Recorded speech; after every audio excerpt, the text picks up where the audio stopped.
Ontario ਦੇ ਵਿੱਤ ਮੰਤਰੀ ਰੋਡ ਫਿਲਿਪਸ ਨੇ ਕਿਹਾ ਹੈ ਕਿ ਕੋਵਿਡ-19 ਮਹਾਮਾਰੀ ਦੇ ਕਾਰਨ ਪ੍ਰੋਵਿੰਸ ਨੂੰ ਕਾਫੀ ਉਤਰਾਅ-ਚੜਾਅ ਵਿੱਚ ਲੰਘਣਾ ਪੈ ਰਿਹਾ ਹੈ। ਉਹਨਾਂ ਇਹ ਐਲਾਨ ਵੀ ਕੀਤਾ ਕਿ 3 ਮਹੀਨਿਆਂ ਵਿੱਚ ਪ੍ਰੋਵਿੰਸ ਦਾ ਘਾਟਾ ਦੁੱਗਣਾ ਹੋ ਕੇ 38.5 ਬਿਲੀਅਨ ਡਾਲਰ ਤੱਕ ਵਧ ਗਿਆ ਹੈ। ਵਿੱਤ ਮੰਤਰੀ ਨੇ ਕਿਹਾ ਕਿ ਮਹਾਮਾਰੀ ਦੇ ਕਾਰਨ ਸਿਹਤ ਸੰਕਟ ਪੈਦਾ ਹੋ ਗਿਆ ਹੈ ਤੇ ਪ੍ਰੋਵਿੰਸ ਨੂੰ ਹੈਲਥ ਕੇਅਰ ਸੈਕਟਰ ਤੇ ਕਈ ਬਿਲੀਅਨ ਡਾਲਰ ਖਰਚ ਕਰਨ ਤੋਂ ਇਲਾਵਾ ਕਾਰੋਬਾਰਾਂ ਤੇ ਸਥਾਨਕ ਵਾਸੀਆਂ ਦੀ ਮਦਦ ਲਈ ਵੀ ਕਈ ਬਿਲੀਅਨ ਡਾਲਰ ਵਾਧੂ ਖਰਚ ਕਰਨੇ ਪਏ ਨੇ। ਮਾਰਚ ਵਿੱਚ ਪ੍ਰੋਗਰੈਸਿਵ ਕੰਜ਼ਰਵੇਟਿਵ ਸਰਕਾਰ ਨੇ ਕਿਹਾ ਸੀ ਕਿ ਸਾਲ 2021 ਦੇ ਅੰਤ ਤੱਕ ਘਾਟਾ 20.5 ਬਿਲੀਅਨ ਡਾਲਰ ਤੱਕ ਪੜ ਸਕਦਾ ਹੈ, ਪਰ ਫਿਲਿਪਸ ਨੇ ਕਿਹਾ ਹੈ ਕਿ ਮਹਾਮਾਰੀ ਦੇ ਕਾਰਨ ਅਜੇ ਕਈ ਬਿਲੀਅਨ ਡਾਲਰ ਹੋਰ ਖਰਚਣ ਦੀ ਲੋੜ ਹੈ। Here with Stan Cho, the MPP for Willowdale and my parliamentary assistant, to present the 2020-21 first quarter finances. When I was appointed Minister of Finance, I committed to provide an update to the people of Ontario on their public finances each quarter. And especially during a global pandemic, it's important that we keep our promises.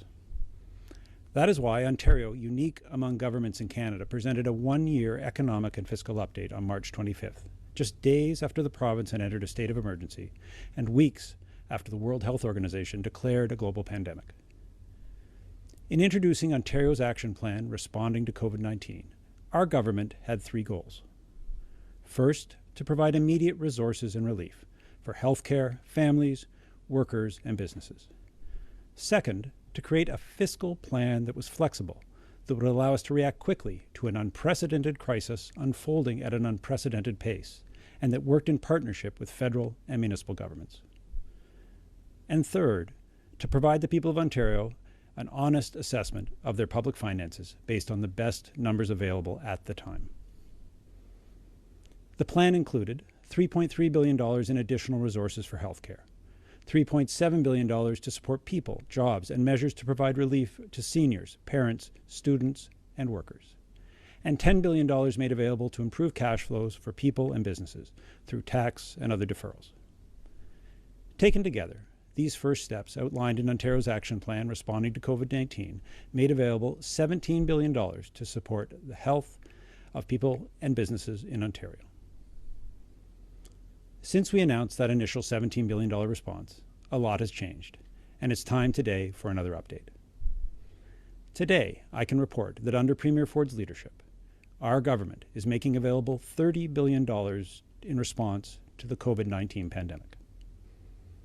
This includes $7.7 billion to provide ongoing support for healthcare to build hospital capacity, prevent and contain the spread of COVID-19 in long-term care homes, ramp up testing, purchase personal protective equipment, and ensure vulnerable people continue to have access to prescription medication.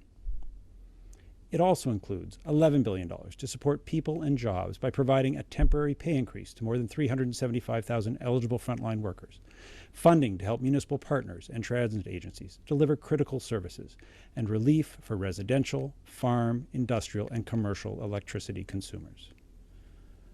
Responsible stewardship of the taxpayers' dollars is in our government's DNA. Given the unprecedented and unpredictable nature of events back in March, we felt allocating a high level of contingency and reserve was necessary. And so the plan we released on March 25th included historic levels of prudence, including a dedicated $1 billion COVID-19 health contingency fund, and a standard contingency fund of $1.3 billion, and an unprecedented reserve of $2.5 billion, the largest in Ontario's history.